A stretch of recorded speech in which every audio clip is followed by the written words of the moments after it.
Bienvenidos a este coloquio. ¿Os han gustado los cortometrajes y tal? Tenéis aquí los autores. Bueno, a los que podían venir. A los que podían venir. Sí, porque esto es un poco... Nominados al Oscar, un poco la chusma. O sea, los que pueden... Los que vienen aquí un poco a dar la cara. Claro, pero esos Fesser, son los más importantes. Bueno, Fesser está, pues eso, rodando. Fresnadillo se va a Los Ángeles. Aquí Borja y yo, que... Que también estáis rodando. Mira que fue a hablar si tú estás con Open Windows. Bueno... Aquí y encima estamos. con estrella de Hollywood. Tan importante no será cuando hemos podido venir. Bueno, no hace falta que les presente. Borja Cobeaga, el director de Éramos Pocos. Sí, pues, ya. Y aquí en el otro, en la parte del medio del tablao del cuadro flamenco este improvisado, pues Nacho Vigalondo, Sí, sí. el director de 7:35 de la mañana. Y esto es el tercero que hacemos y lo hacemos un poco a medias. O sea, no es que yo les pregunte y luego al final hacéis unas preguntas, sino que lo vamos haciendo un poco a medias. Yo les hago unas poquitas de preguntas y, bueno, pues a lo mejor dentro de un par de preguntas o tres os cedo el paso. O sea, que iros pensando cosas, dudas que tengáis, curiosidades que tengáis. Esto un poco el leitmotiv es de los Oscar, que ya sabéis que lo retransmite Canal Plus, que también el que no esté abonado, si quiere, se puede venir aquí a verlo a la Casa de América porque habrá señal y se verá aquí también en directo. Pero no vamos a hablar solo de los Oscar, también nos interesan ellos como cineastas, así que si os parece, pues vamos arrancando. Vamos contigo, por ejemplo, Borja, por aquello de ir de allá para acá. Éramos pocos, estamos ahora en una etapa en la que todo el concepto de familia pues se está redefiniendo un poco, ¿no?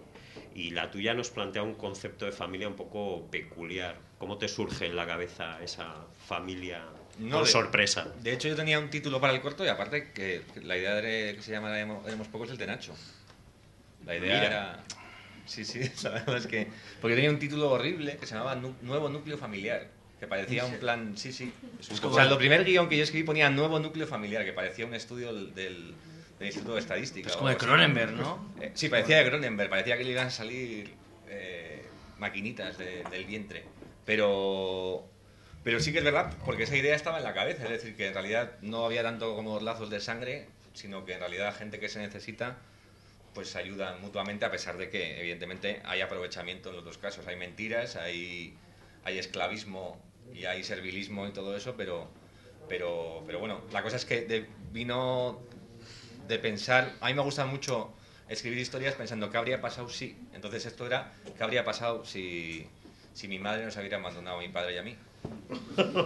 Habríamos llamado no a la abuela, sino a Agustina, que era como esa gran figura materna, para que nos ayudara. Lo cual me sugiere otra pregunta. ¿Qué pensaron tu padre y tu madre? ¿Les contaste esta reflexión? Yo creo que como... no lo saben. Tenemos una primicia, ¿eh? Pero bueno, hay que quedarse estos coloquios. Yo supongo que, no sé, a un momento se habrá pasado por la cabeza. Pero bueno, la verdad es que no había preguntado yo eso. Si lo habían llegado a pensar y me lo estaban ocultando o algo así. Oye, Nacho, 7:35 es un thriller psicológico, una historia de amor, un musical de Jim Kelly, es un poco entre medias de todo.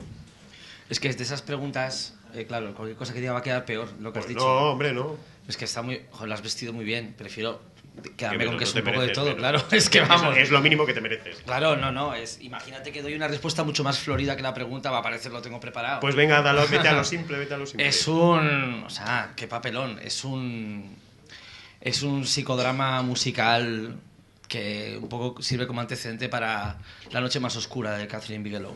Toma ya. Un poco, ¿no? Es el Hoy mismo tema, en cierta manera. Hoy va de primicias. Es el mismo tema, sí. Bueno, ¿y qué opina Catherine Bigelow? Le gusta bastante. Sí, te lo has enseñado. Sí, de hecho, ella vio el corto en un pase privado en su casa, en el rancho que tiene, y vio el corto y dijo, habría que hacer una película acerca de la investigación que ha llevado la CIA sobre el terrorismo islámico en los últimos 10 años. Pero todo eso a cambio de que tú ahora le votes en los Oscar a su película. ¿A cambio de qué? De que tú le votes ahora a su película en los Oscar. Sí, pero como el vote es privado, luego vota a quien me sale.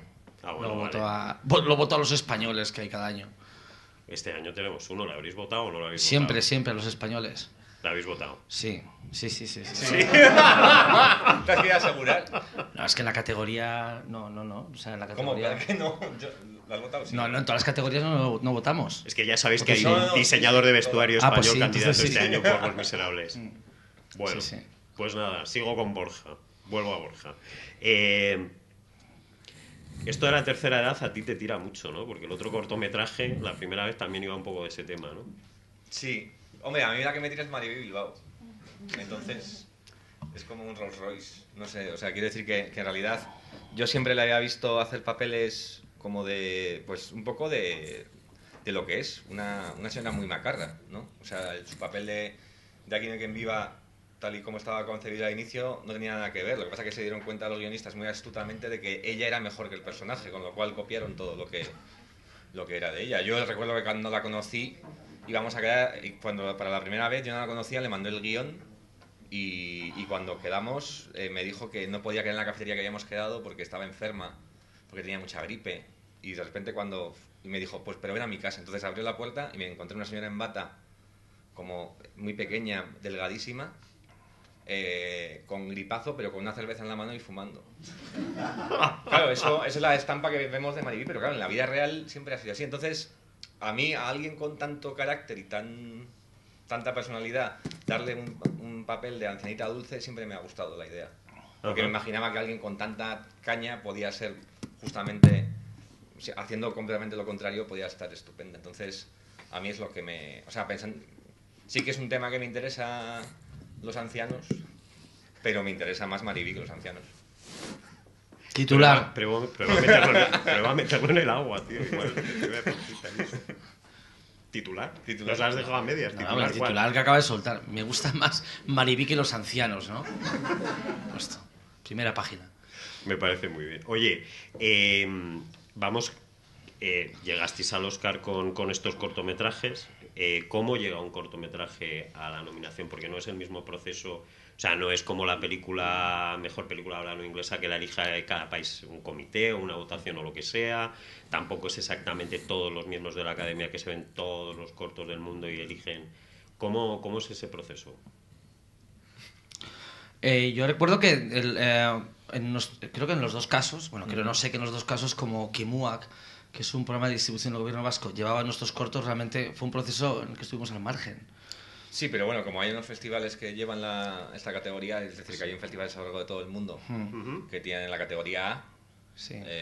Y si ganas ese festival, entras a formar parte de una lista gigantesca de cortos. Entonces, 735 ganó el Festival de Gijón, porque en España hay varios que tienen esa categoría, que es Gijón, Bilbao, Huesca y no sé si alguno más. Y si ganas ahí ya entras en esa selección, pero ya te digo que es una selección ingente. Si solo en España hay 3 o 4, en todo el mundo hay 200 o algo así. En mi caso yo gané un festival de Estados Unidos, el de Aspen. El de Aspen, sí, ¿verdad? Y entonces eso ya te dan como el certificado. Entonces cuando tú lo que debes hacer en ese momento es inscribirlo dentro de los Oscars. O sea, pero eso ya lo hacía Kimuak. Eso ya lo hacía Kimuak. No. Ah, pues... O yo lo hice literalmente. Pues ¿quién me lo hizo a mí? Misterios. Bueno. Y a mí lo que me llegó fue que uno de los procesos de criba, no sé si era de los últimos, de cuando pasaban igual de 50 a 11, era un proceso ya con los académicos en la sala, cada uno portaba una linterna. Entonces proyectan un corto, lo paran a los, no sé si era 9 minutos o algo así. A los 9-10 minutos. Y en ese momento, si quieres que el corto se siga proyectado, tienes que encender tu linterna. Y a partir del número de linternas encendidas lo siguen proyectando. Lo dicen porque ante un visionado de un número elevado de cortos, pues la cosa no se eternice. ¿Ah, sí? Claro, Sí. ahí pasan los finalistas. O sea, claro. De los 200 que decíamos con todos los festivales, está el pase ese de las linternas. Claro. El pase de las linternas. Como el mío dura 7 minutos, te lo comes entero. O sea, entonces no linterna que valga, te jodes y ya está, se ha acabado ya. Y eso no lo tenías pensado antes para que llegara a los Oscars. ¿Te imaginas? O sea, te imaginas, ¿no? No, lo que está claro es que yo creo que Nacho y yo en eso estamos de acuerdo, es que lo mejor que puedes hacer para que te nominen al Oscar es no pensar jamás en todo el proceso de hacer el corto que te van a nominar al Oscar. Es que tú piensas que está rodando, en mi caso está rodando este corto en San Bernardo. En la Concha San Bernardo, con 4 colegas y... Es un bar que se llama La Concha, es que ha parecido como argentino. Sí, con un cuerpo de baile que son todos amigos y conocidos y familiares. Yo imagínate, ahí, sí, eres el camarero del bar. Camarero 2, sin barba. Eres el camarero del bar, creo que hay más cortometrajistas que actores en ese rodaje. En un momento dado. Toca la guitarra, no el teclado. Antona, que es Antona de los Punsetes, es el que sale tocando el teclado. Y si hubiese caído una bomba en el rodaje, una generación de jóvenes prometedores se hubiese ido a la mierda automáticamente. Pero es que cuando estás haciendo eso, imagínate, ¿no?, que estoy como rodando el corto y voy a quitar este diálogo a ver si el corto dura menos de 10 minutos y así, cuando estén los académicos con las linternas lo ven entero. Es de locos, es de locos plantearse hacer un corto pensando que lo miren al Oscar. Sí que hay cortos que tienen un empaque, sobre todo algunos hechos en Norteamérica. Sí que existe un género que es el del corto, el corto ampuloso, ya hecho con estrellas y tal, que sí que tiene un poco ser como una demo de lo que después hace el director. He visto alguno de estos, con Ron Perlman, uno de la guerra que había en mi año y tal. Pero no... Pero esto que hacen que los a partir de aquí están a ellos, o sea, con actores consagrados, ¿quieres decir? No, yo he visto cortos estadounidenses que tienen ya una factura como de pequeña, gran superproducción. Y luego ves que el director ya está enfilado, que es como una especie como de proyecto, pues como el equivalente a imagen real con lo que pasa con los cortos de Pixar, ¿no? Que básicamente pues ya tienen gente así medio ya encarrilada. Pero ya aquí en España hacer un corto para estar nominado al Oscar es de locos, es de zumbaos. No, ya, eso estoy completamente de acuerdo. Pero bueno, pero está bien que hayáis contado cómo es el proceso, ¿no? Sí. Sí, bueno, luego pasa de las linternas a 10 y ya pasan a los 5 nominados. Sí, que esa es la lista que se publica, ¿no? Claro, es que eso sí que es una 10 situación terrible, porque a ti te avisan, te llaman por teléfono para decirte que estás entre los 10. Sí, además en Reyes. En Reyes, sí, te llaman en Reyes. Día de Reyes. Día de Reyes. Vuelve la ilusión. Entonces, claro, ahí sí que es jodido el asunto, porque cuando... Pero... Dices, ¿lo cuento o no lo cuento? ¿Hago el ridículo, lo cuento o me lo callo y...? Sí, porque verlo tan cerca, ¿no? O sea, pasa de 10 a 5. Y hay una diferencia entre ser un preseleccionado de 10 y ser un nominado bastante importante. O sea, no estaríamos haciendo un coloquio de preseleccionados. O sea, ya sé que estamos en un escalafón. Solo somos los que podemos venir un viernes por la tarde lluvioso. Imagínate. Pero ya hacer un coloquio de... Pero es eso, que en realidad de esa lista pasa un mes, ¿no? O sea, hasta que anuncia las nominaciones, claro. Hasta que anuncia las nominaciones... no sabes si de esos 10 nominados tienes el 50% de posibilidad de estar o de no estar. Voy a hacerles una pregunta más y luego os cedo la palabra, ¿vale? Ahora con la perspectiva del tiempo, yo creo que estaría bien que nos contarais a todos si fue muy difícil sacar esos cortos adelante en aquel momento. O sea, ahora desde el punto de vista de la repercusión como tengo recuerdo que tuvieron... del corto de Nacho, o sea, porque estaba allí, porque me obligó a afeitarme, claro, es que como todos éramos directores de cortos teníamos barba. Entonces, claro, decía, joder, es que yo no quiero que parezcan todos cortometrajistas. Entonces, me acuerdo que con una cuchilla y sin espuma tuve que afeitarme 5 minutos antes de rodar. Porque pasa también ahora, tú ves a un tío con perilla en un corto y dices, es un colega. Sí, es un colega, el director, es el guionista o algo así. Perillas en los cortos, no. No, claro. Entonces yo lo entiendo perfectamente y por eso lo hice. Y me acuerdo además que... Un gángster con perilla, ¿no? Un gángster con perilla y con gafas redondas, ¿no? Tú vienes de la uni, cabrón. Eso. Y una camiseta cinéfila. Sí. Bueno, el tema es que me acuerdo de que el ambiente era el primer corto de Nacho. Bueno, había hecho un montón de cortos en vídeo, pero el primer corto en cine, el primer corto del director de fotografía, que también es con el que sigue trabajando.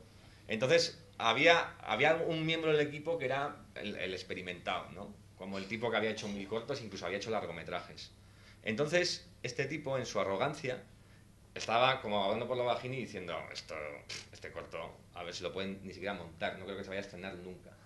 O sea, me habría encantado ver su cara cuando nominan al Oscar. Estamos hablando del de Nacho. Del de Nacho, sí. Me habría encantado ver la cara del tipo cuando nominan el corto de Nacho a los Oscar.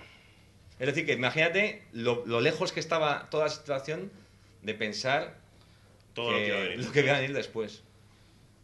Yo, aparte con la inseguridad que tiene rodar tu primer corto en celuloide, que es como una especie de... Es como la selectividad del cine, ¿no? Enfrentarte al celuloide, yo estaba muerto de miedo.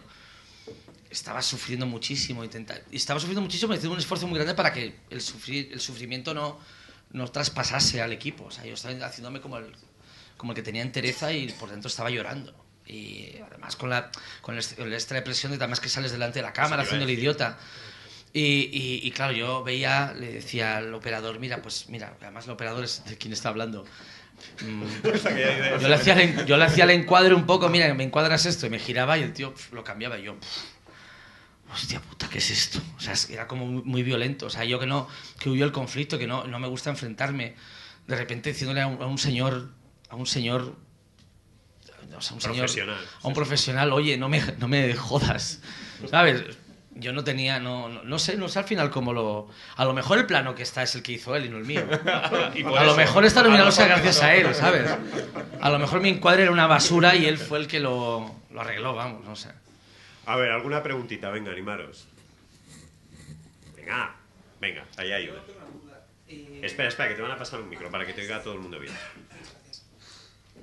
En concreto es más para Nacho, porque acabamos de ver ahora los cortos nominados, también el de Borja, y así como la idea tuya de 735 parece que es una idea mucho más tanto efectiva como concisa. Es decir, a la hora de desarrollarla, ¿tenías algo en mente antes que al final llegó a cabo el corto o fue desde el principio tenías claro, voy a hacer esto? Hombre, lo bueno de toparte con una idea como esa es que lo tienes muy difícil para agrandarla innecesariamente, es imposible.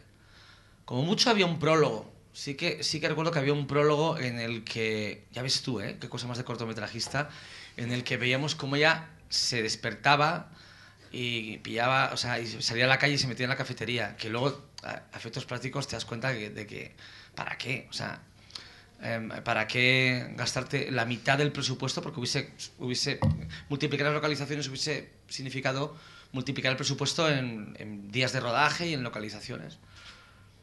Hubiese sido un desastre. O sea que las propias limitaciones ya me ayudaron al respecto. Pero lo bueno de esa idea es que no permitía que la cosa se desmadrase por ningún lado, aunque yo quisiera. Sí que hay una inseguridad que tienes en una época de tu vida en la que el miedo a no ser lo suficientemente expresivo te lleva a hacer los diálogos más largos, a presentar los personajes con más generosidad, a demostrar de un modo más insistente lo talentoso que eres. Gracias a Dios esta idea no me permitía hacer nada de eso y concentrarme en lo que había que concentrarme. Y te surgió así, o sea, un día se te ocurrió la idea. Bueno, es que ahora os digo que no se me ocurrió. Claro que se me ocurrió un día, ¿no? ¿Cuál es la alternativa? Puedes decir pasapalabra. No sé, igual, no sé. Sí, lo cierto es que la pregunta, sí, no sé. No, a lo que me refería es... Sí, bueno, es que ya lo has contestado, sí, no sé. No, que podía ser lo que tú dices, que podía ser que se te hubiera ocurrido lo de un tipo que declara su amor y explota y al día siguiente o 2 meses más tarde pensar que era un musical. Se puede descomponer esa idea, ¿no? No, pero la idea del musical estaba desde el principio. O sea, de hecho, la pregunta que generó la historia fue...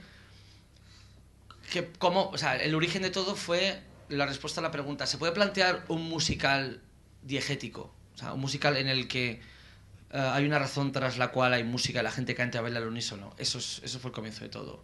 Y luego, a partir de ella salió la trama emocional, por decirlo así. Pero la pregunta...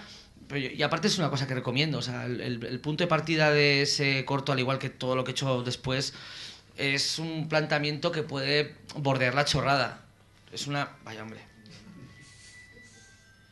Es fresnadillo, que no. El punto de partida en realidad es una chorrada. Es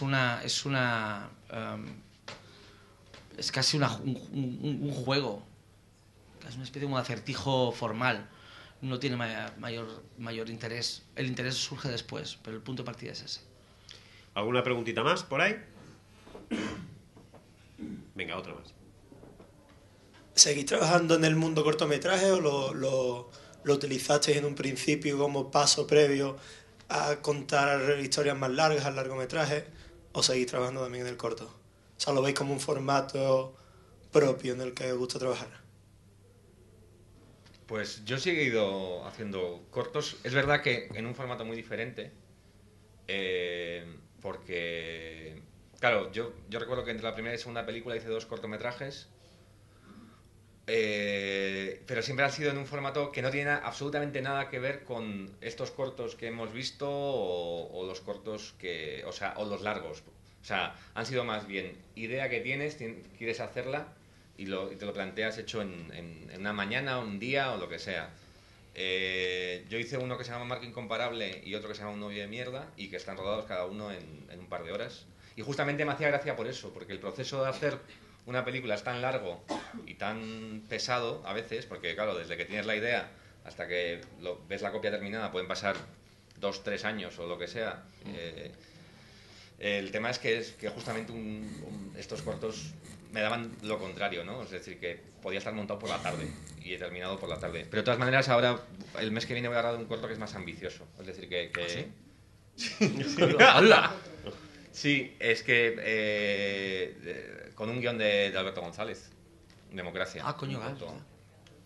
Y Alberto González, que es el de las animaciones de Un día con Amenábar, no sé si lo conocéis, y va el reto de trasladar a imagen real todo lo que hace. Lo que pasa es que sí que es un corto bastante más grande. Y me apetece porque es un guión de Alberto y porque es muy diferente a todo lo que he hecho. Sigue siendo una comedia, pero una comedia muy, muy, muy rara. Oye, después de la nominación al Oscar, os sirvió para pasar más fácilmente al largo? Es decir, ¿eso lo notasteis que, como caramba, estos chicos, o ya teníais largos en perspectiva antes de eso? Hombre, porque yo creo que una de las cosas buenas, que además yo creo que os ha pasado a todos, excepto en el caso de Fesser, que fue el camino contrario, o sea, que él ya había hecho largos y pasó, todos habéis tenido luego una carrera detrás como directores de largos, ¿no? Que eso está muy bien. hombre, yo después de estar nominado al Oscar me costó bastante llevar adelante mi largometraje, con lo cual de no haber estado nominado al Oscar ni lo huelo. O sea, de no haber estado nominado al Oscar ahora estaría, yo qué sé, regalando mi poesía en la puerta de la Casa del Libro, ¿sabes? O dando conversación a los heavies de Gran Vía. O siendo el tercer heavy de Gran Vía, no sé. Vamos, lo tengo. ¿Esa es la respuesta? No, es que es evidente. O sea, en mi caso yo creo que... Pero yo creo que también, vamos, como conozco un poco la historia, no sé si me dejas opinar en este caso. Bueno, no tú es opina opinar, y luego no, veo si te sino dejo o no. contar, no es opinar. Es decir, que justamente yo creo que si Nacho llega a hacer un largometraje musical, una comedia musical, sí lo que ha tenido fácil, pero justamente Nacho, y con toda la razón del mundo, quería hacer Los cronocrímenes. Entonces, cada vez que llevaba una puerta para hacer la película, se encontraba con que... ¿Qué es esto de Los cronocrímenes? ¿Qué mierda es esto? ¿Qué mierda es esto? ¿Dónde estás tú cantando?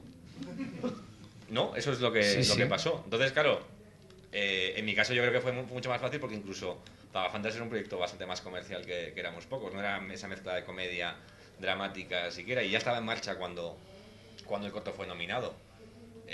Lo que pasa que sí que la nominación le dio como más foco, ¿no? O sea, ya no era la nada, sino... ¿os acordáis del que le nominaron al Oscar del corto? Pues ahora hace una película. Quiero decir que eso también estaba con el pack. Lo que pasa que en mi caso, para mí fue más sencillo.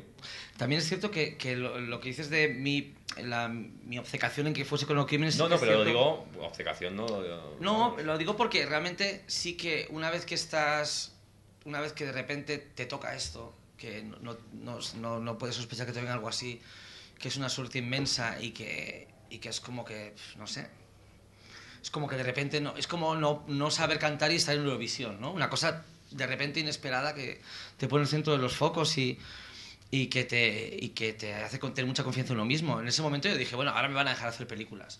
Pues de todas las películas que tengo más o menos pergeñadas o de todos los guiones que tengo más o menos esbozados, voy a hacer la película que sería imposible hacer en otras circunstancias. Eso también es cierto. Es decir, pues esta película, si no me aprovecho de esto, esta película no va a existir nunca, es imposible. Entonces sí que es verdad que sí que tuvo una especie de intención extra de ponerme obstáculos en el camino, pero que tampoco es una cosa a aplaudir por otro lado. O sea, no sé.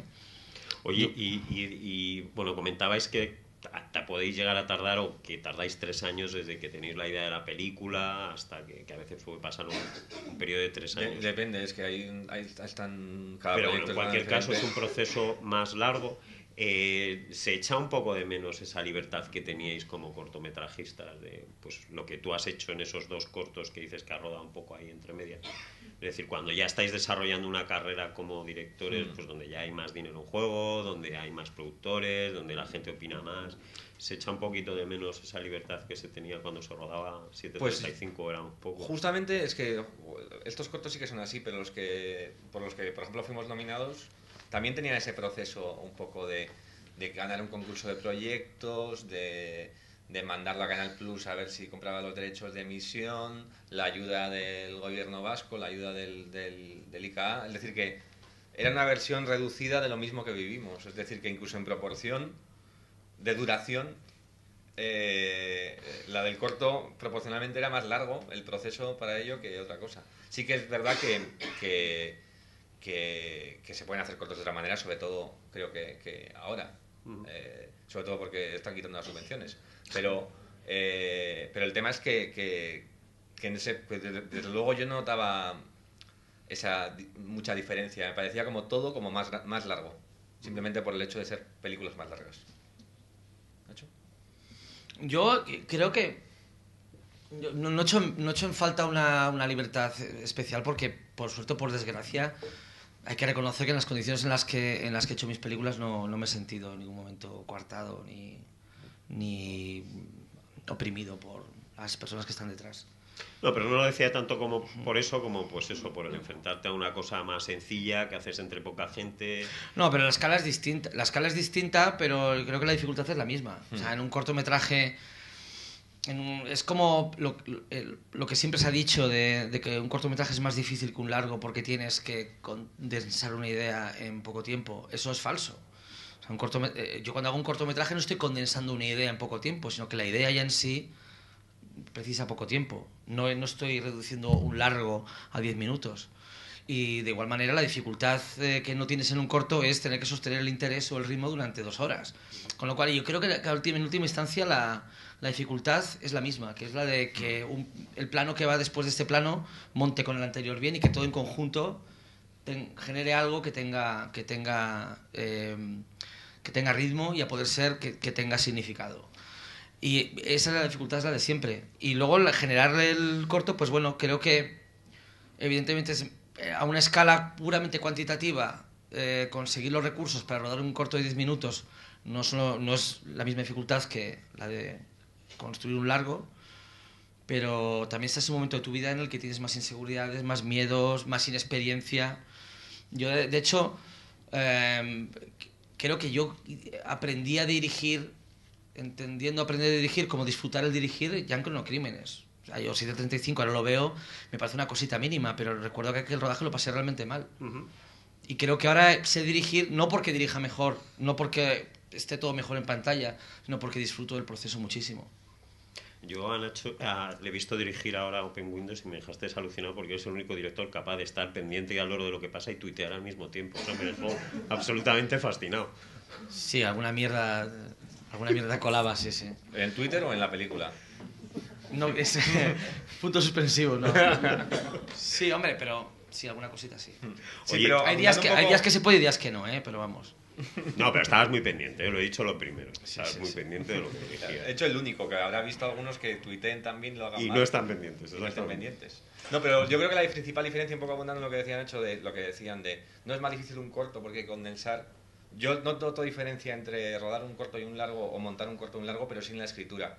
O sea, en la escritura sí que noto una diferencia bestial. Y recuerdo que cuando escribí mi primer guión de largo, que fue Pagafantas, me parecía el Everest. Porque en realidad un corto con 1 o 2 ideas se sostiene. Sí. En cambio, para una película necesitas una cantidad de ideas brutal. Y mantener el interés en ese tiempo me parece especialmente complicado. Y es cuando yo más noté el vértigo. Porque luego cuando llegó el rodaje y toda la postproducción y todo eso me parecía como terreno ya conocido. Pero la diferencia también entre escribir un corto y un largo es que es descomunal. Oye, antes habéis hablado de que, bueno, lo has comentado tú que era la primera vez que te enfrentabas al celuloide y tal, es Fresnadillo. Y es la segunda vez que le llaman al móvil. No, que yo, por ejemplo, me pregunto, ahora mismo hay más soporte, yo creo que es algo que ha ido evolucionando y ha ido ganando. Yo creo que el cortometraje ahora mismo muy poca gente debe de haber que lo grabe originariamente, que lo ruede originariamente en celuloide. Habrá muy pocos casos, sí. Habrá muy pocos casos. En ese sentido, ¿creéis que los cortometrajistas de ahora, digamos que de alguna manera son más afortunados de lo que fuisteis vosotros, puesto que ahora con todo este proceso de la digitalización pues todo se ha abaratado bastante, puedes tener ya el proyecto prácticamente acabado y decir, bueno, si está bien lo paso a celuloide y si no, pues no sé cómo lo veis. También lo digo porque yo me imagino que aquí la mayoría de la gente es gente joven, no sé si hay alguno de vosotros que tiene ganas de dirigir cine, pero igual os puede interesar esto.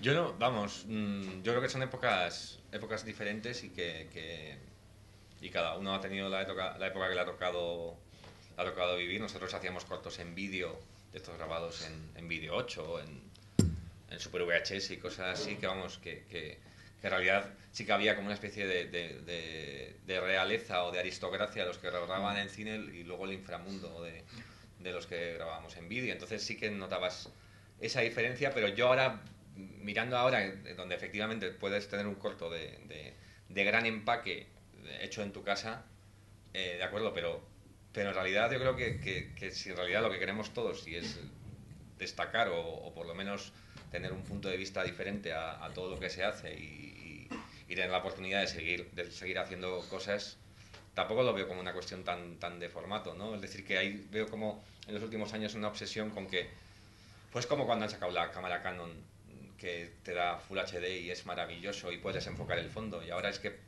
parece que ya estemos obligados ya todos a desenfocar el fondo y todos los cortos se parecen muchísimo. Entonces hay una obsesión con los plugins, con esa cosa que antes, cuando hacíamos cortos en vídeo, decíamos, jo, este está tan bien hecho que parece cine. O sea, que creo que hay mucha obsesión con eso y, joder, está sonando muy viejuno lo que estoy diciendo. No. Y poca obsesión con el contenido, no, es que de repente me he dado cuenta, me estaba aburriendo según hablaba, no os pasa nunca. De repente te das cuenta, estás hablando y de repente... Bueno, pero es verdad que en realidad joder, es estupendo, pero cada época tiene lo suyo. Igual manera que nosotros con la cámara casera hacíamos cortos incluso los domingos. ¿Algo Sí. que añadir, Nacho? Yo creo que tuvimos más suerte que las generaciones de ahora por una circunstancia, es que creo que ahora mismo vivimos un ambiente desmotivador, abiertamente desmotivador. Yo recuerdo que hace años alguien no cercano sabía que estabas o querías hacer cine y era como, hola, qué guay. Y ahora mismo, habiendo hecho películas, te dice el camarero, ¿y qué estás haciendo? Pues yo trabajo en el cine, uff. ¿Sabes?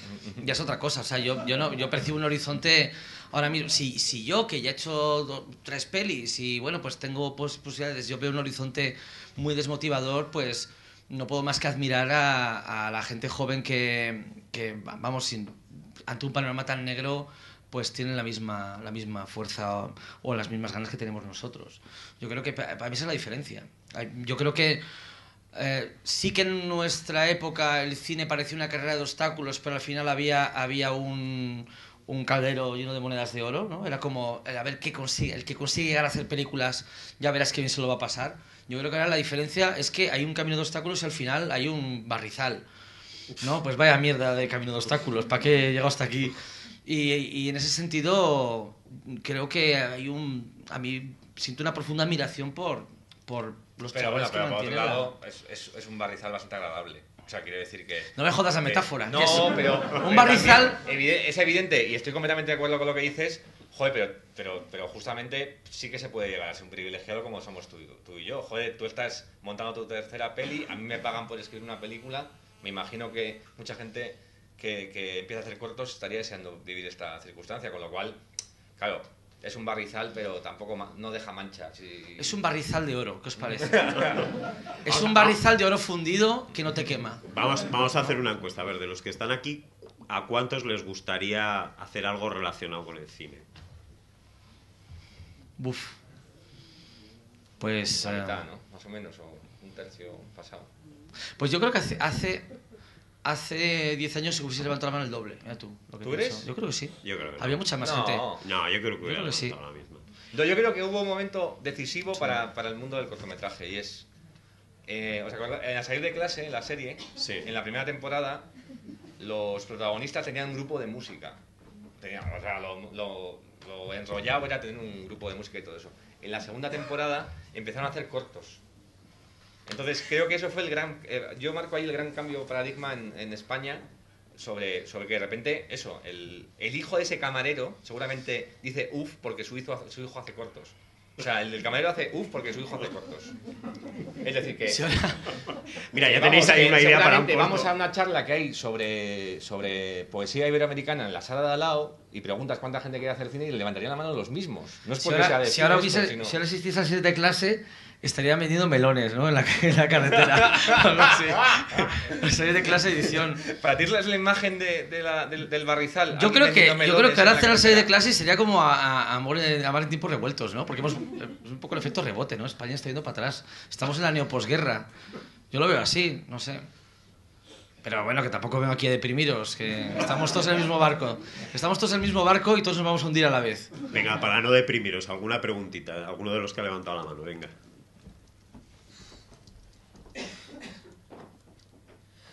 A ver.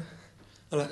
Sobre el tema de grabar en celuloide, que me parece ciencia ficción, yo lo que me pregunto es ¿por qué aquí, ahora.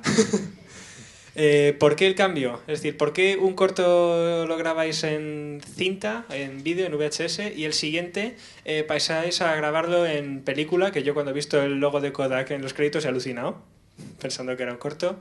Y eso, ¿por qué? ¿Qué motiva el paso al formato, entre comillas, de los elegidos? Parece que es. Vamos, yo creo que lo hacíamos por imitación y porque era el paso lógico, ¿no? Es decir, que es como querer ser hermano mayor o heredar la ropa del hermano mayor o lo que sea. Quiero decir que en realidad dabas el paso lógico porque las películas se hacían en cine, nosotros hacíamos cortos para hacer películas. Es decir, que desde luego valoramos el corto como formato en sí y todo eso, pero nuestro objetivo era hacer películas que cuando nosotros empezamos, o sea, se hacían en cine y se rodaban en cine, no se rodaban en digital ni nada de eso. Entonces, era una cuestión de divisiones, ¿no? Estaban el inframundo de los cortos en vídeo y luego, si querías hacer un corto de verdad que concursase en festivales grandes, que tuviese recorrido, hacías un corto cine. Era ascender, esa era la motivación. Ahora la frontera no existe y justamente por eso dices que, ¿pero por qué? O sea, ahora te da exactamente igual hacerlo con la Canon, con la Red o lo que sea. Hombre, igual no. Ahora precisamente lo que pasa es que parece que grabar en celuloide da categoría. Pero piensa, hay dos cosas muy prosaicas que te explican esto. Una de ellas es que la calidad que hace 10 años, la calidad que daba el celuloide estaba a años luz de la calidad que daba el digital. Eso es así. Y también hay que pensar en la calidad final del resultado. Y luego, una cosa mucho más prosaica, y es que había un circuito de festivales muy jugoso al que no accedías si no rodabas en cine, punto pelota, eso era así. No si no rodabas en cine, si no tienes copia en celuloide. Y calibrando gastos realmente no salía a cuenta rodar en vídeo y volcar a cine, sino que... No había sistemas además que lo sostuviesen eso. O sea, quiero decir que en realidad ahora para nosotros, ahora mismo para cualquiera es casi equivalente, ¿no? Pero en ese momento... Joder, es curioso como cuando nosotros hacíamos cortos en vídeo nos molestaba muchísimo la imagen de vídeo ochentera, noventera, que ahora está de moda. O sea, es decir, que todo lo que luchábamos para no parecer en vídeo, ahora ves cualquier publicidad o cosas, y esa cosa, por ejemplo, no está rodada en Umatic, no la película de Pablo Larraín, está rodada en Umatic. Que si no la habéis visto, os la recomiendo, es una excelente película. Umatic es el sistema de vídeo industrial más cutre que os podáis imaginar en el mundo. Entonces, para nosotros era la cosa a combatir, y de repente la película más guay y más moderna está hecha en Umatic. O sea, no está. Pero bueno, porque lo que busca yo creo que es justamente, reproducir la estética, sí es maravilloso, ¿no? O sea, sí es maravilloso, pero me parece la paradoja bestial, porque nosotros, joder, yo qué sé, yo grababa de la tele porque en vídeo no se podía hacer en blanco y negro, y tenía que grabar de la tele para bajar el color de la tele y así grabar en blanco y negro. ¿Tú te imaginas ser un genio? Y en el año yo qué sé, en el año 86, decir, voy a rodar un largometraje en un VHS que ahora está tirado, voy a guardarlo hasta el año 2013 cuando esa textura se revalorice. Claro. Y de repente, ¡boom!, la quincena de cabeza. Sí. La putada es que en aquella época hubieses hecho un corto horrible de niños con pistolas. Entonces, la trama se te viene abajo. Pero bueno, el celuloide... yo si fuese Paul Thomas Anderson insistiría en rodar con celuloide. Claro. Me gusta más el celuloide que el digital, pero siendo realistas... Sigue siendo mejor. De hecho, todas las producciones gigantes, bueno, menos lo que hace Fincher o la de Star Wars, pero muchísimas producciones están rodadas en 35 y luego pasado a vídeo. Y el celuloide todavía sigue empeñado en intentar recrear la calidad del celuloide. El celuloide sigue siendo la referencia. Sí, el digital imita.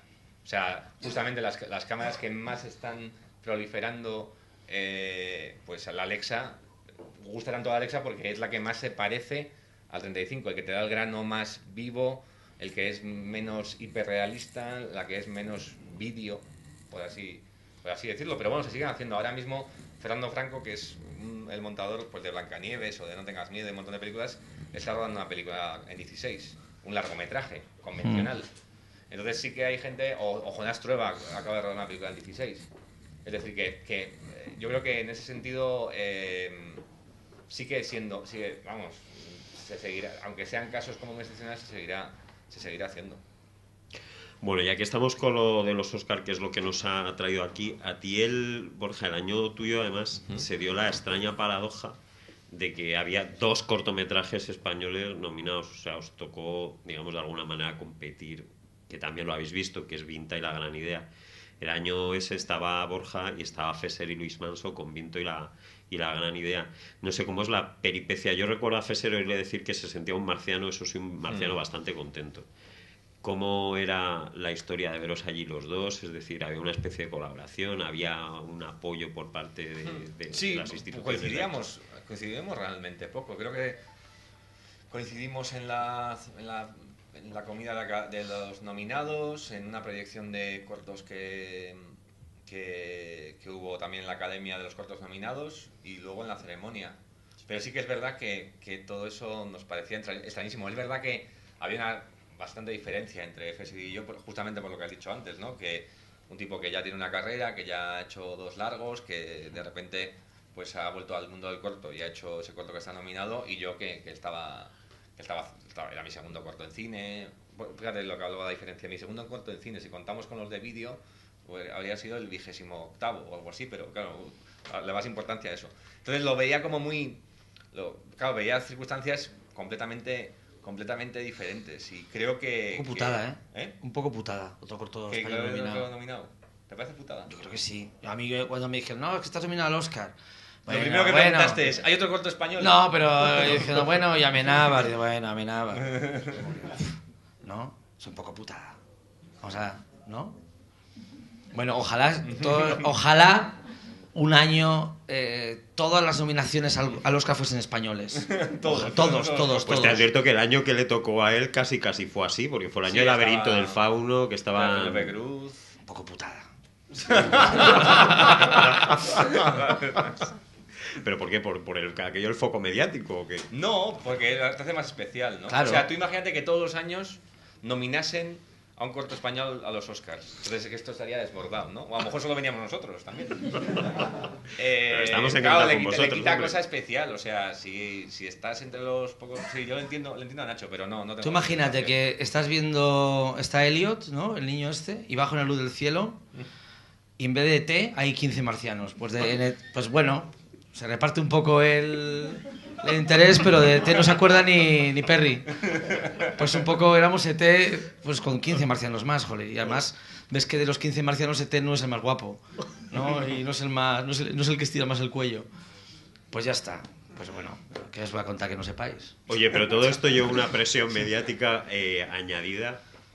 ¿Cómo llevasteis un poco esa presión mediática? Pues eso, que de pronto estáis haciendo un corto y bueno, pues supongo que os nominan al Oscar y el teléfono móvil empieza a sonar y las televisiones os empezamos a llamar y la radio y los periódicos y como eso desborda un poco, se lleva bien, crea mono, engancha, repele. ¿Cómo va?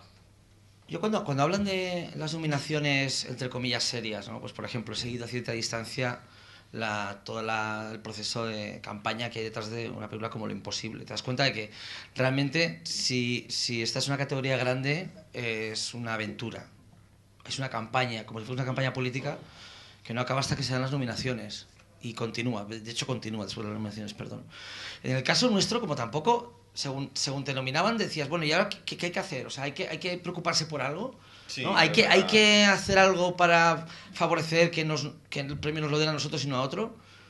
Pues, y nadie nos decía nada, y era, pues ya está, pues fiesta, ¿sabes? No, pues dices, pues mira, pues entonces la preocupación es llevar esto con entereza, intentar no hacer el ridículo y pasar por este bloque de tu vida sin volverte drogadicto. Es un poco la gran aspiración. No, y sin levantarte una mañana y decir, ¿pero qué he hecho? ¿No? Y No hacer ahí un...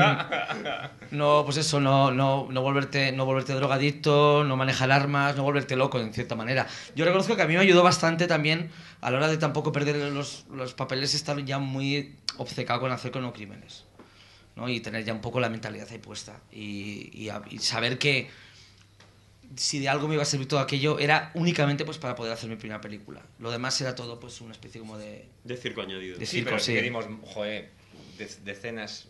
Ahora dices que sí que nos volvemos drogadictos, ¿no? No drogadictos, pero es verdad que a mí, vamos, yo tenía la sensación de que me habían extraído de mi casa, abducido, durante un mes de mi vida y luego me habían vuelto a dejar ahí y no habían fregado los platos.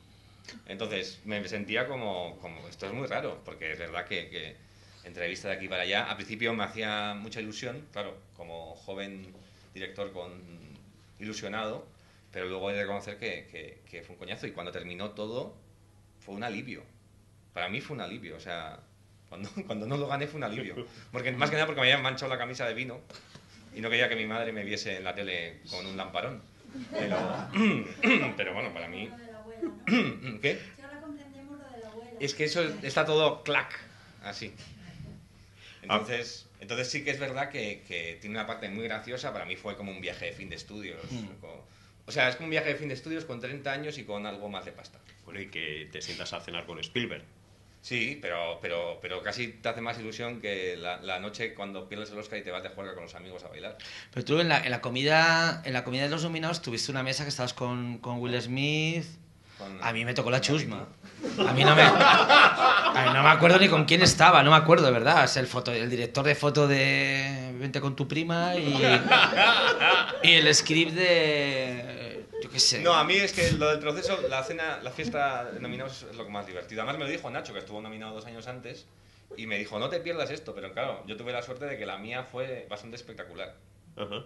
O sea, a mí lo que fue como una película de Peter Sellers, porque yo me acuerdo que nada más entrar, que era el Beverly Hilton, el hotel de Beverly Hills, nada más entrar de repente todos los fotógrafos me empiezan a buchear.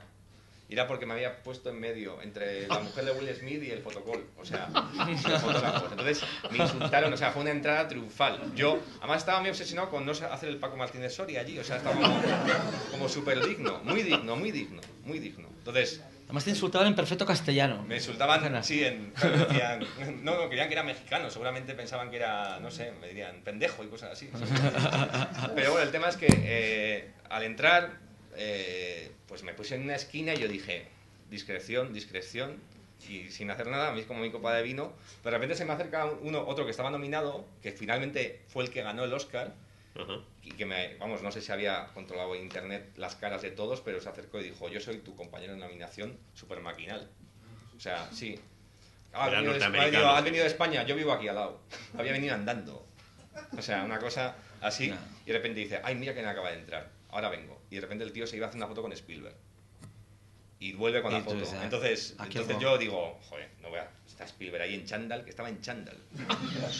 Spielberg en chándal con su hija.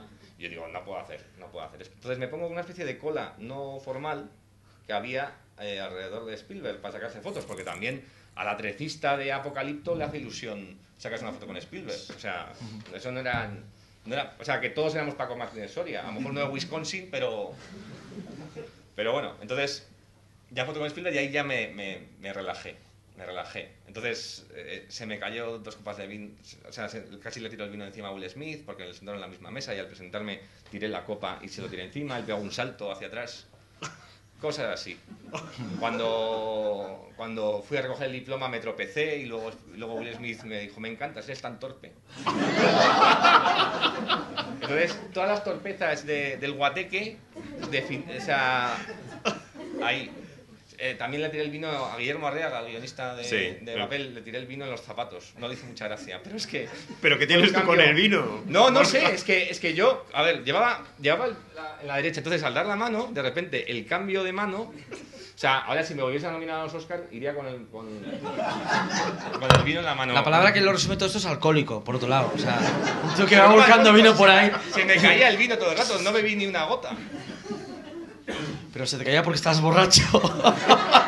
No, por nervios, por torpeza. Yo iba, O sea, iba... mamá, que Sí. me has sentado mal la Coca-Cola. Borja, tenías un pedo que no te caía, no te tenías de pie, vamos. Completamente borracho en las... Me lo digo porque yo recuerdo que también estaba piripi. O sea, porque no, pues porque llegas a una hora que es como a media mañana, no has comido, es todo como canaperío, raca, pues ya está. Ya está, ¿no? Es lo que pasa, ¿no? Yo desde luego... Eran nervios, pero bueno. No, aparte de los nervios te emborrachas antes. Es otra justificación. Pero bueno, sirvió para conocer un poco las tripas de Hollywood y eso. Porque yo, por ejemplo, recuerdo a Javier Recio, que es el director del corto de animación, que se quedó allí, le fichó DreamWorks y allí sigue. Pero yo sí que recuerdo que comentó, pues como que les tuvieron, a él y a sus compañeros de candidatura les paseaban pues les llevaron a DreamWorks, les llevaron a Pixar, les estuvieron un poco enseñando diferentes empresas productoras de animación. Yo no sé si con los cortos de ficción pasa lo mismo. O sea, también el otro día Gerardo Herrero, que estuvo hablando pues un poco del proceso de película de habla no inglesa, pues comentó que la semana que estás allí, que la verdad es que no paras, porque hay un simposio, un día juntan a todos los directores, bueno, él era productor, pero tenía que estar un poco por allí, y que la verdad es que al final no parabas. No sé si a vosotros también la academia de alguna manera lo rodea pues bueno, de que aprovechéis para conocer Hollywood un poco más desde dentro, la industria de Hollywood. Sí, la verdad es que...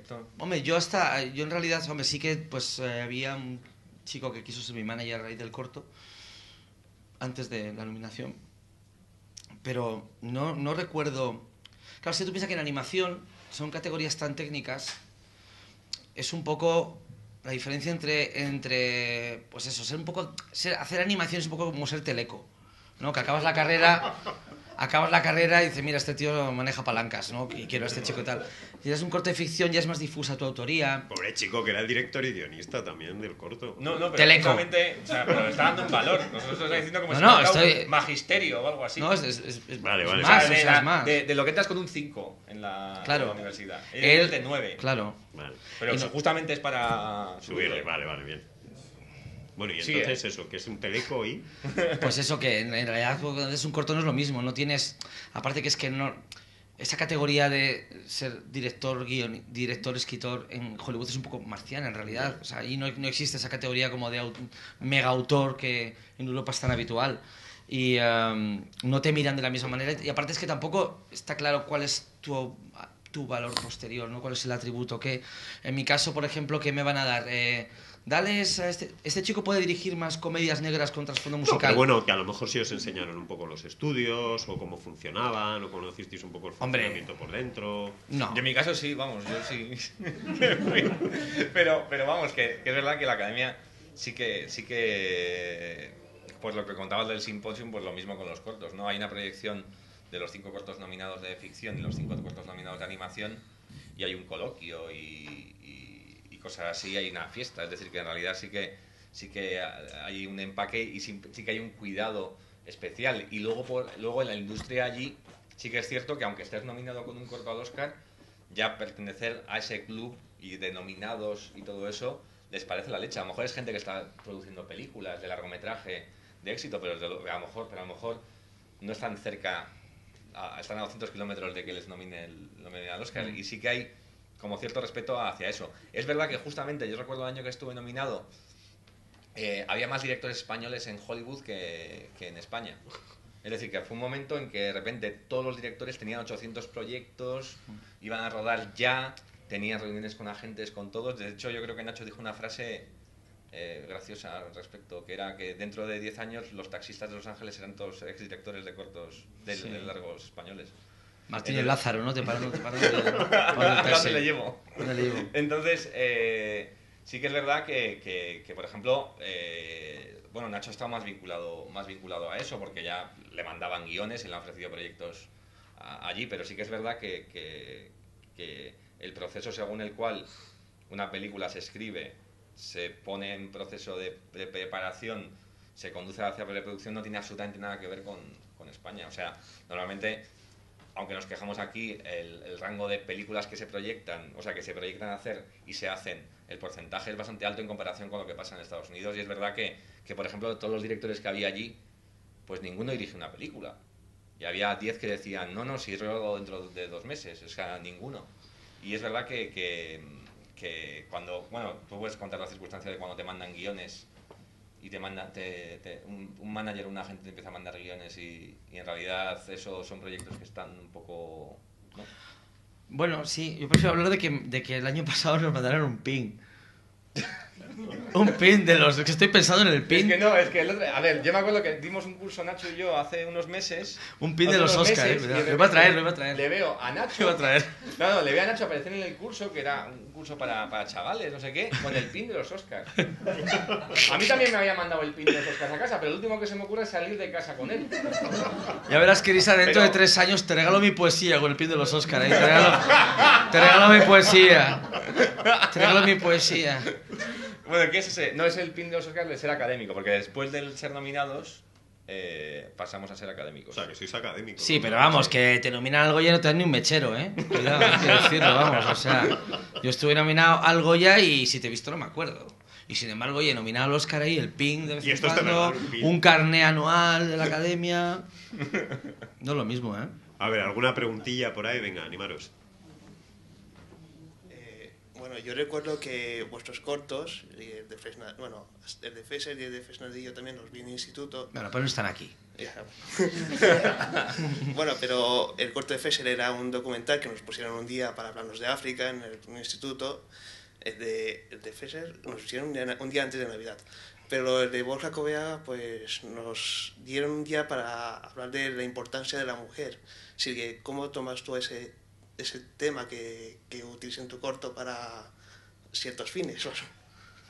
No, pues yo he encontrado muchas reacciones con respecto al, o sea, con el corto, en un sentido o en otro.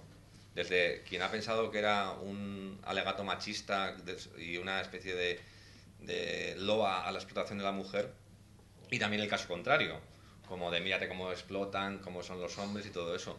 Yo, vamos, la tesis del corto es que no hay tesis en ese sentido, no hay un análisis moral ni hay un juicio acerca de cómo es el comportamiento de los personajes. Evidentemente, los dos protagonistas están retratados como unos zánganos absolutos, pero por otro lado, la otra mujer está tratada como una mujer desesperada que está dispuesta a mentir y a agarrarse a lo primero que vea con tal de salir del asilo, con lo cual me imagino que su vida en el asilo tampoco sería especialmente buena, ni ella, y ella está sosteniendo todo a base de una mentira. Yo creo que en realidad no importa tanto los roles masculinos y femeninos, sino más bien que ellos se necesitan unos a otros. Es decir, que una mentira se puede sostener y no tiene por qué ser mala si de repente el resultado son 3 personas que están felices. Pero sí que es verdad que me he encontrado justamente los dos, y no creo que el corto tenga una visión muy de tesis, ¿no? De esto tiene que ser así. Vamos, de hecho no suele gustarme las películas que tienen ese tipo de proposiciones. Una preguntita más y cerramos. Venga. Joder. ¿Alguien? ¿No? Bueno, pues venga, os hago yo una y ya acabamos. El momento ya de estar allí y de que están diciendo los nombres de los candidatos y ahí va saliendo. Yo te recuerdo a ti por la tele haciendo el gesto del... A Pity Candemore, no. Eso es. Pity. Digo, voy a hacer de chiquito, yo qué sé. Sí, me acuerdo. Voy a hacer algo. Y tú preocupado por la mancha Sí, y que me tuve que levantar para que saliera el que había ganado. Me acuerdo de la imagen. ¿Cómo? Sí, es que eso es muy humillante. O sea, porque claro, a ver, el sitio importa. Y si te ponen en la esquina del pasillo, siempre que hay una ceremonia de premios, si te ponen en la esquina, buena señal. Porque dicen, joder, no quieren que de repente alguien de en medio se levante, por favor, ¿me deja salir? No, claro, me pusieron en la esquina. Entonces eso yo decía, hostias, ¿qué ha pasado? Pero de repente dicen el que está al lado y me levanto y le dejo pasar. Y encima se dedicó a su madre, que estaba sentada ahí con él, y la madre llorando. Claro, es que normal que ganase, o sea, me parece bien, o sea... Pero ¿cómo es ese momento de estar allí pasando ese lista y bueno, y se abre el sobre y se está uno muy nervioso? Pues, o, en mi caso fue como al o principio... no te enteras, muy porque al por principio- ejemplo David Simonse de DDT, los maquilladores del Fauno comentaron aquí el otro día que es que está el vértigo que casi no sabían si habían dicho su nombre o no. Y es que luego me hizo gracia porque 2 días después el equipo del Secreto de sus Ojos lo mismo, o sea, Pedro Almodóvar dijo el título y no estaban seguros ni siquiera de que era el título de ellos. O sea, tuvieron un momento ahí como de, ¿somos nosotros? Pues en mi caso fue muy al principio de la ceremonia, con lo cual llegó y dijeron, ahora la categoría de mejor cortometraje. Y ya me pilló completamente de sorpresa. Y salieron 2 niños, creo que era la niña pequeña Miss Sunshine y otro chaval, y el hijo de Will Smith, que salieron a presentar y recuerdo que abrieron el sobre y les costó decir el nombre. Y como el resto de candidatos o bien eran norteamericanos o bien los nombres eran en inglés, yo pensé, joder, si le cuesta decir el nombre seguro que es el no anglófono. De repente es que pensé eso y de repente dijeron el otro y ya está. Entonces sí que hubo ese momento. ¿Y tú, Nacho, estabas nerviosillo y eso o no? Mucho, claro. Ya, además, mi premio lo daba Jeremy Irons. Y yo dije, siendo La Jungla 3, La Venganza, una de mis películas favoritas, tiene que significar algo. Yo qué sé, es porque no. Dices, yo qué sé, te aferras. Pues sí, pues Borja, no, y que le tarda a leer es porque va a leer el nombre en español, te aferras a cualquier mierda para flotar un poco en ese momento, ¿no? Y no, sí, estaba muy nervioso. De hecho, creo que hubiese hecho un ridículo abismal recogiendo el premio después. Tenía un chiste en mente que no lo voy a contar porque es como un fetiche. Cuéntanoslo. No, es como un fetiche porque digo, voy a guardármelo, Vale. porque ¿qué cojones? ¿Quién sabe? Sí, es como que no, quién sabe, claro que Porque es sabe. un chiste que va a valer. Para los Es un si chiste te que ganas es un un Goya, chiste. otro Oscar, No, es un tal. chiste que no alude a lo concreto, o sea, se puede aplicar a una futura entrega de los Oscar. Entonces, hay un fetiche, ¿no? Es una especie como de ritual que es guardarme ese chiste porque quién sabe. Es pensamiento mágico, ¿no? Pero bueno. Pero no sé, es que es un chiste muy ridículo. Es que igual es una forma también de guardarme este chiste, es una forma de decir, bueno, no gano, pero al menos no hago el ridículo en público, ¿no? Es un consuelo barato de tantos. Yo estaba muerto de miedo, sí. Pero bueno, puedes testarlo, ¿no? Testarlo ahora mismo. Claro, No, porque es un chiste que voy a preservar como propio. Es un chiste que contaré en el lecho de muerte, ¿no? Diciendo, hijos míos, de haberme llevado el Goya aquel año, hubiese dicho esto, tal y todos. Esto, bueno, en fin, está...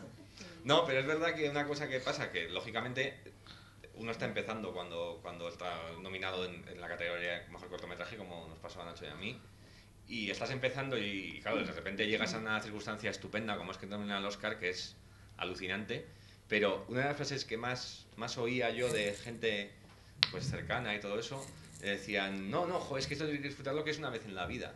Entonces, claro, eso te negaba cualquier posibilidad a que volvieras a ser nominado. Entonces era como, bueno, yo evidentemente volver a estar nominado al Oscar va a ser complicadísimo, pero también lo era en primera instancia, con lo cual, no sé, yo entiendo lo del fetiche, Nacho. Claro. Bueno, yo creo que guardamos la esperanza de ser nominados alguna vez. Bueno, pues, yo sea creo que secundaria. lo importante de esa experiencia es que Nacho es el de los cronocrímenes, Open Windows, que habéis tenido una carrera después, tú has hecho 2 pelis también y yo creo que eso es lo que mola, pero ¿no? tampoco hemos tenido, yo creo que hay que reconocer que tampoco hemos tenido una carrera que persiguiese tampoco esa ambición de volver a pasar. Pero No, quiero decir vamos, que las habéis hecho un las largo y películas que que hemos seguís. hecho, desde luego, no tenían, vamos, era alucinante. Igual Habría la sido quinta película ya, pues hago el biopic de Adolfo Suárez, una cosa así épica y muy melodramática, y entonces ahí igual ya sí aspiro, pero hasta ese momento estoy haciendo mis chuflillas, tampoco estoy... Lo peta, o sea, las linternas en el videoclip de Alfonso Adolfo, Suárez. no tal, ¿no? A los 8. Adolfo Suárez, cazador de vampiros. Cazador de vampiros.